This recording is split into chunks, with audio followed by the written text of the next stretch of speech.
दोस्तों, मन को शांति प्राप्त करने के लिए यह बौद्ध गाथा सुने। एक समय की बात है, गौतम बुद्ध अपने शिष्यों के साथ एक वन में चले गए। वहां एक महात्मा एक शिकारी के साथ बैठा हुआ था। बुद्ध ने उससे कहा, तुम शिकारी हो, लेकिन क्या तुमने कभी अपनी मानसिक शांति प्राप्त की है? शिकारी ने हैरान होकर कहा, मैंने तो इस पर कभी ध्यान नहीं दिया। बुद्ध ने हंसते हुए कहा, जैसे तुम शिकारी की तलाश में जंगल में घूमते हो, ठीक वैसे ही मानव को अपनी मानसिक शांति की तलाश में अपने मन के जंगल में भी घूमना चाहिए। वहां ध्यान लगाकर अपने विचारों को नियंत्रित करके वह शांति की प्राप्ति कर सकता है। इस कहानी से हमें यह सीखने को मिलता है कि मानव को अपने मन की शांति के लिए अपने अंतर्ज्ञान की ओर मुड़ना आवश्यक है। ध्यान और साधना से मन को नियंत्रित करके हम शांति की प्राप्ति कर सकते हैं। दोस्तों, एक समय की बात है, हिमालय की खाड़ी के किनारे एक छोटे से शांत गांव में राहुल नाम का एक युवा लड़का रहता था। राहुल अपने क्रोधी स्वभाव और चंचल मन के कारण गांव भर में प्रसिद्ध था। उसका मन हर समय विचारों से भरा रहता था। सोचो कि उसके विचारों के तूफान ने उसके मन को एकदम बेचैन कर दिया था। उसके जीवन से शांति मानो गायब हो गई थी और वह हमेशा अपने ही ख्यालों में खोया रहता था और तनावपूर्ण जीवन जी रहा था।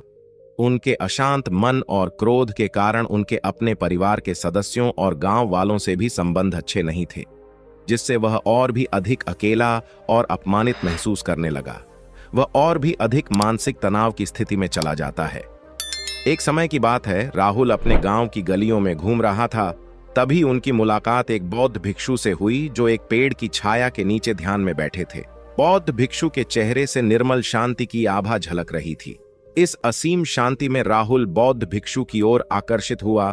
जब राहुल बौद्ध भिक्षु के करीब आया तो उसे अपने आसपास एक सकारात्मक ऊर्जा का एहसास हुआ। इस असीम शांति और सकारात्मक ऊर्जा का स्रोत कहीं न कहीं इस बौद्ध भिक्षु के भीतर ही है, इसलिए वह वहीं बैठकर उसकी आंखें खुलने का इंतजार करने लगा। थोड़ी ही देर बाद जब बौद्ध भिक्षु की आंख खुली तो उसने एक युवा लड़के को अपने सामने बैठा पाया, जो बहुत तनावग्रस्त और नकारात्मक भावनाओं से भरा हुआ लग रहा था। राहुल ने बौद्ध भिक्षु की ओर उदार भाव से देखा और बहुत विनम्रता से कहा, मालिक, मेरा मन बहुत अशांत है और मेरे मन के विचार मुझे खाए जा रहे हैं। मुझे एक पल के लिए भी शांति महसूस नहीं होती। क्या आप मुझे सिखा सकते हैं कि मैं अपने अशांत मन को कैसे शांत करूं? बौद्ध भिक्षु ने राहुल की पीड़ा को समझते हुए करुणा दृष्टि से देखा और कहा, मेरे प्यारे बच्चे, मैं तुम्हें एक कहानी सुनाना चाहता हूं। इस कहानी में मानसिक शांति और खुशी के रहस्य छिपे हैं। क्या आप कहानी सुनना चाहेंगे? राहुल ने हां में सिर हिलाया और पूरी एकाग्रता से कहानी सुनने को तैयार हो गया। उनके अंदर जिज्ञासा चरम पर थी। वो कहानी सुनने को बेताब था। बहुत समय पहले की बात है, एक नगर में शक्ति नाम का एक आदमी रहता था। शक्ति बेहद महत्वाकांक्षी व्यक्ति थे और उन्हें हर काम में लोगों से मदद की जरूरत पड़ती थी। यदि उसे किसी से असफलता और बुराई सुनने को मिलती थी तो वह गहरी चिंता और तनाव में चला जाता था। उनका मानना था कि सफलता और भौतिक शक्तियां वांछित खुशी देंगी, लेकिन वह जितना सफलता और प्रशंसा के पीछे भागता था उतना ही मानसिक तनाव में डूबता जाता था। लेकिन अचानक शक्ति का सामना उस समय के मशहूर बौद्ध भिक्षु से हो गया, जिसका नाम महाकौशल था। महाकौशल अपने शिष्यों को ध्यान की शिक्षा देते थे और वह स्वयं एक बहुत ही ध्यानमग्न और प्रबुद्ध व्यक्ति थे।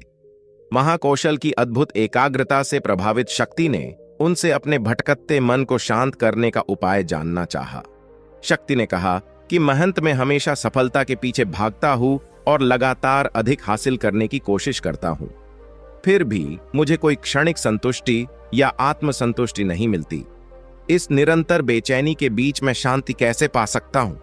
बौद्ध भिक्षु ने करुण दृष्टि से उसकी ओर देखा और उत्तर दिया, आपका मन एक अशांत नदी की तरह है जो हमेशा बहती रहती है। आप कभी भी शांत नहीं रह सकते। इसलिए इस अशांत मन को शांत करने के लिए आपको अपने विचारों को बिना किसी रुकावट के जाने देने की कला सीखनी होगी। शक्ति को आश्चर्य हुआ और उसने पूछा कि मैं अपने विचारों को कैसे जाने दूं? आखिर मैं भी तो अपनी इच्छाओं और महत्वाकांक्षाओं से बंधा हुआ हूं। यह सुनकर बौद्ध भिक्षु मुस्कुरा दिए। बौद्ध भिक्षु ने कहा, कल्पना करें कि आपके हाथ में पानी का एक गिलास है। अब आप इसे जितनी देर तक पकड़ कर रखेंगे यह उतना ही भारी होता जाएगा, और अगर आप इसे काफी देर तक पकड़े रहेंगे तो आपके हाथ में दर्द होने लगेगा। लेकिन अगर आप उस पकड़ को ढीला कर दें और छोड़ दें तो आपका बोझ खत्म हो जाएगा। राहुल ने पूरी कहानी और उसका संदेश ध्यानपूर्वक सुना। वह समझ गया कि अपने विचारों और इच्छाओं से चिपके रहने से उसका बोझ बढ़ जाता है और अंदर ही अंदर अशांति पैदा कर देता है। अब राहुल को कहानी का अंत सुनने की उत्सुकता से प्रतीक्षा थी। इतना कहकर बौद्ध भिक्षु ने कहानी जारी रखी।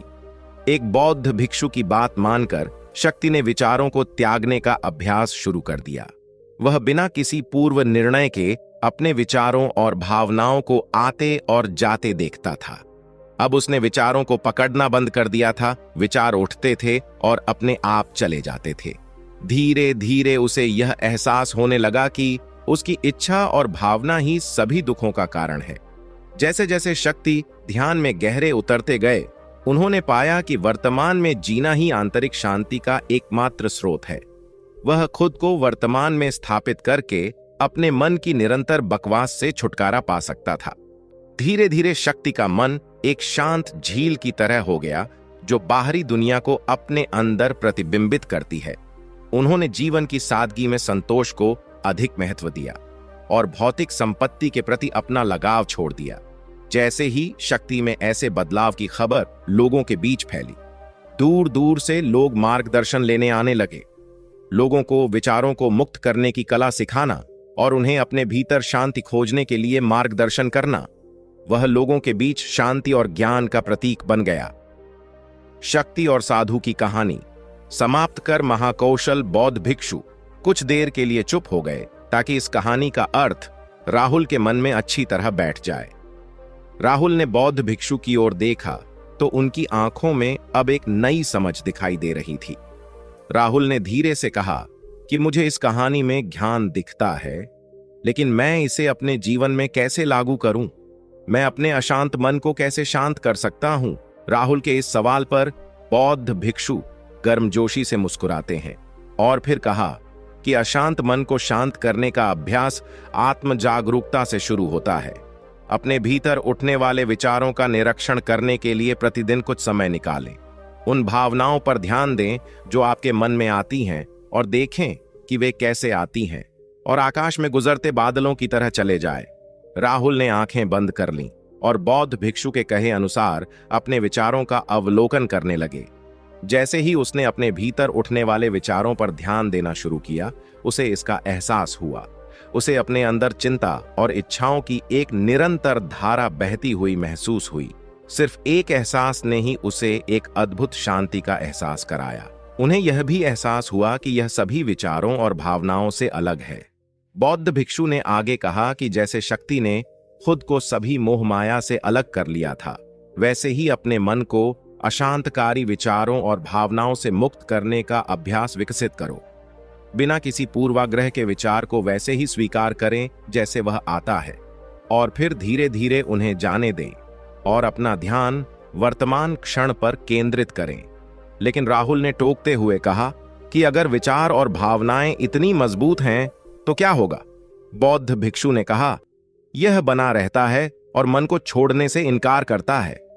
बौद्ध भिक्षु ने राहुल की बात से सहमति जताते हुए सिर हिलाया और कहा, ऐसे कई मौके आएंगे जब आपके मन में सवालों का बवंडर चल रहा होगा।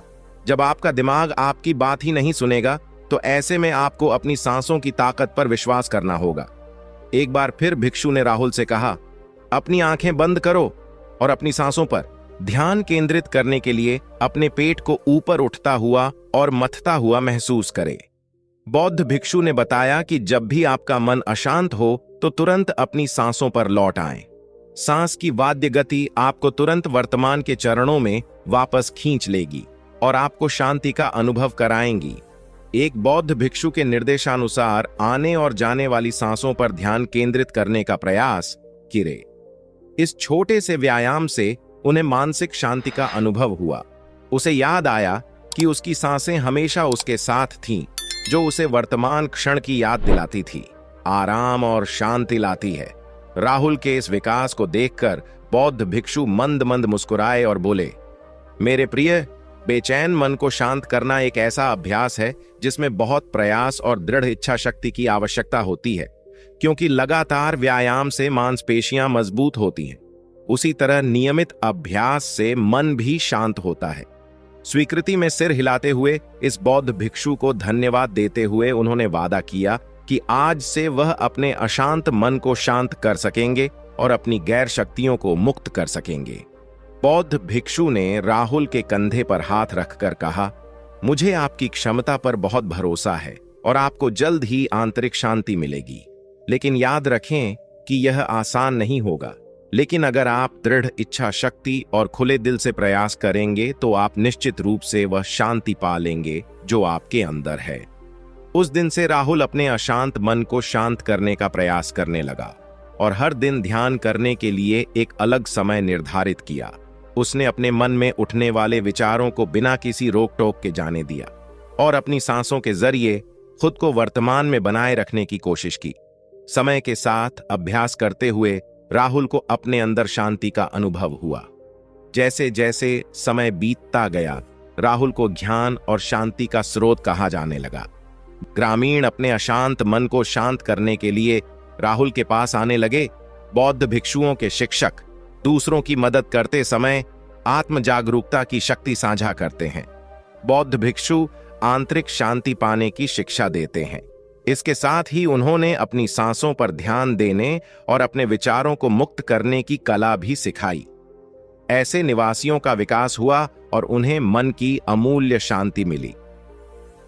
बौद्ध भिक्षु की शिक्षाओं और राहुल द्वारा संचालित अभ्यास के माध्यम से विचारों को त्यागने और वर्तमान में जीने की कला दूर दूर तक फैल गई। उन्होंने कई लोगों की जिंदगी बदल दी और जैसे जैसे समय बीतता गया, उनकी जिंदगी और भी बदलती गई। राहुल का शांत प्रभाव उसके गांव की सीमाओं से परे तक फैला हुआ था। आसपास के गांवों और शहरों से लोग राहुल के परिवर्तन की कहानी सुनते थे, उनसे सलाह लेने आते हैं। मन के बोझ तले दबे लोगों के लिए राहुल आशा की किरण बन गया। राहुल की शिक्षाएं केवल ध्यान और प्रवचन तक ही सीमित नहीं थीं, बल्कि वह रोजमर्रा के काम जागरूकता के साथ करने पर ज्यादा जोर देते थे। वह लोगों को अपनी भावनाओं के प्रति जागरूक रहने की याद दिलाते थे। इस बात पर ध्यान दें कि आप दिन भर में क्या करते हैं और अपने आसपास होने वाली घटनाओं पर आप कैसे प्रतिक्रिया करते हैं। हर काम पूरी जागरूकता के साथ करें। जब आप खाएं तो प्रत्येक टुकड़े के स्वाद का आनंद लें। जब आप सूरज की रोशनी के सामने खड़े होते हैं तो उसकी गर्मी महसूस करें। लोग क्या कहते हैं उसे ध्यान से सुनें और समझें। छोटे छोटे बदलावों से लोगों के जीवन में चमत्कारिक परिवर्तन आते हैं। राहुल की शिक्षाओं से लोगों ने सीखा कि जीवन का आनंद वर्तमान में जीने में है। दोस्तों, यह कहानी का अंत है। मुझे आशा है कि आपने इस मोटिवेशनल स्टोरी से बहुत कुछ सीखा होगा। दोस्तों, आपको यह वीडियो अच्छी लगी हो तो इस वीडियो को लाइक करें और ऐसे ही मोटिवेशनल वीडियो देखने के लिए चैनल को सब्सक्राइब करें। धन्यवाद।